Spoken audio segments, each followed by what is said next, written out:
Hi everybody, Madison here with Health by Ratio, and in this video we are going to cover a handful of nerve glides that we can do for the neck and shoulder region to help give us some immediate relief with any nerve type sensations we might be dealing with. Health by Ratio is an online group of licensed physical therapists, functional movement coaches, as well as corrective exercise specialists that work together holistically with our clients to help them bridge the gap from chronic and recurring pains and injuries and move them back toward full ranges of stable motion so that they can enjoy the active lives that they love to live. All right, so in this video, we're going to go through a handful of nerve glides we can do around the neck and the shoulders. And without getting into the nitty gritty of trying to assess which specific nerve is being pinched on you or not, try this series gently as you go through it and see where you find your most intense restrictions, where the most intense stretches are coming from. Essentially, a nerve glide is trying to figure out where our nerve or what nerve is getting impinged, what isn't flowing through its nerve tunnel very well.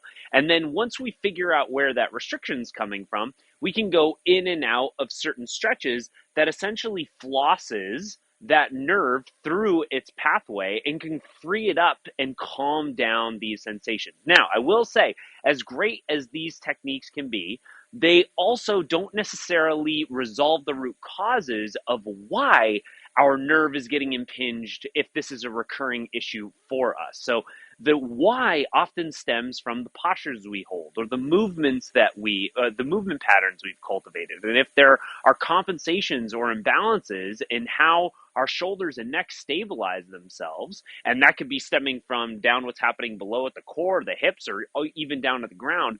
If there are dysfunctions in how we're moving and holding ourselves, that's creating more pressure on the nerve pathways. That's what we need to address. So that might be assessing first, how do we move? What are our postures like? And why are we doing what we're doing? Is it a weakness? Is it a tightness? Is it a combination of things? And then we can start to rebuild how we move and reteach our body how to hold better postural positions with more balance and harmony that keep the pressure off these nerves and actually move us back towards full range of stable motion. If you'd like some more help on the root causes of things, because if this is something that is a recurring issue for you, as great as these techniques are, if you'd like some one-on-one coaching on what you specifically need to do, my team and I offer it for free. We have a link down below this video that you can pick a date or time that works best for you. You can connect with us where we can figure out what you've been going through on your first call, as well as what your goals are, basically your health and fitness background, all that kind of stuff, and what you've been dealing with around any injuries, tweaks, pains, all that good stuff. And then the second call is an actual video assessment to see how and why your body is doing what it's doing and give you a game plan on what you need to do to correct it. So feel free to click on that link if you'd like to book a call with us. It's completely free. They're service-based calls focused on giving you as much information on how to get to your health goals as possible. All right, so without further ado, let's go through a handful of nerve glides. And again, rule of thumb is we want to be gentle with these as we go. Don't just crank into it. We want to go very gentle with these nerves because if we find the impingement, we want to glide it gently. And if it doesn't, if it's, as we do it, if it irritates this further, stop.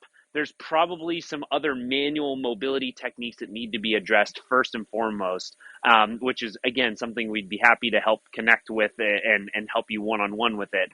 But otherwise, be gentle with this. If the stretch is improving and feels better, keep working through that range of motion. So we're going to start first with a shoulder abduction nerve glide. So you're going to start with your hand out in front of you. You're going to widen out your fingers as much as you can. And we're just going to start flexing the wrist back. That might already start to give us a little bit of a stretch. But the next step is flex the hand and move the shoulder out. Now, you might start to get a bit of a stretch, a bit of a pull, a bit of a nerve floss coming just with a few degrees of range of motion. Now, if you're able to, if it feels comfortable, you can keep working. You can keep working. And as you're going in and out of this, you might find that you're able to get further and further and further comfortably as you go. And then go to the other side. Even if you're only dealing with this to one side or the other, I always recommend testing this on both sides. If you do it once or twice and there's no issues on the other side, cool. Skip it over. But otherwise, spending about 5 to 10 reps to work through that stretch and range of motion. The next one we're going to do is going to be a top of arm and top of shoulder nerve floss. So we're going to do the same thing. widen out the hands, but this time we're flexing the hands downward. Now, this might already create some good tension for us. The next progression, though, is tilting the head in a neutral position, just ear to shoulder, and then going through the same thing. You might feel a good deep stretch there. Again, 5 to 10 reps. If you're not feeling anything, skip it. Same thing to the other side. The next variation is the exact same idea, just flipping the palm facing up. Now we're going to get more underneath the arm itself. So we're flexing the hand down. That might create our stretch, or the next progression to it is tilting the head away and going in and out of that. Again, don't feel anything, skip it. If you feel a good stretch, work it for 5 to 10 reps. Test the other side as well. Now, our next progression for this is going to be a internal position of the shoulder. So we're going to grip our thumb. We're going to rotate our shoulder internally so that the back of my wrist is up against my hip. And then I'm going to flex my wrist upward. So we're going into this position here. Now I'm going to raise my arm out to the side. I might feel a good stretch coming in here, but I'm flexing it wherever I can comfortably go. We're going 5 to 10 reps. If you can pretty easily get it up to shoulder height, not feeling much, beautiful. Skip over it, move on to the next side. Don't feel much, great. Otherwise, work it for 5 to 10 reps. Last but not least, we're going to make the A-OK sign. And we're going to place our fingers up on around our cheeks.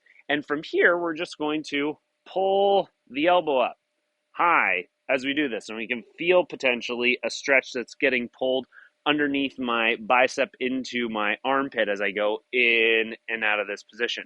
Don't feel anything? Skip to the other side. If you're able to get through that pretty easily, cool. This isn't an area that's restricted for you. Otherwise, if you do feel a good stretch, work it for 5 to 10 reps. It's that simple, guys. Go through this sequence. You're going to notice that some feel great, feel like they're opening you up. Some aren't going to feel like anything. But if you explore these, you're going to find where any potential nerve pathways are getting impinged, and you can create some immediate relief by flossing that nerve through its pathway and calming it down. So hope you've enjoyed this. If you have any questions, feel free to let us know in the comments, or let us know how you like these techniques and how they helped you. And like I said, if you'd like some one-on-one help, feel free to click the link below this video, and we'll connect with you one-on-one through a couple of calls. Second one being a video assessment to see how and why your body's doing what it's doing. Enjoy. Talk soon.